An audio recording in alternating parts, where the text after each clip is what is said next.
জামাতকে বাজ দেওয়ার বন্দোবস্ত তৈরি হয়েছিল। ভারত সেনাবাহিনীর মাধ্যমেই কিন্তু মইনু আহমেদের মাধ্যমেই কিন্তু ক্ষমতা হাসিনার হাতে তুলে দিয়েছিল।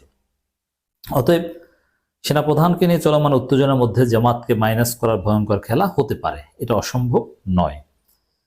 হাসনাত আবদুল্লাহর স্ট্যাটাসকে গভীরভাবে বিশ্লেষণ করলে এ সময়ের রাজনীতির জন্য জরুরি বিশ্লেষণ, তাহলে অনেক গোপন খেলা স্পষ্ট হয়ে যাবে।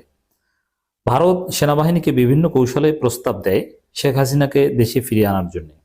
সেনাবাহিনী ভারতকে বলেন, আমাদের 80% জুনিয়র অফিসাররা চাই না শেখ হাসিনা দেশে ফিরে আসুক।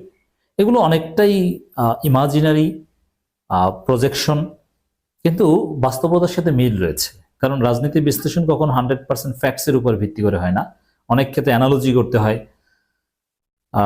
সেরকম সোশ্যাল সায়েন্সের তথ্য কখনো পিওর হয় না, লিমিটেশনস থাকে।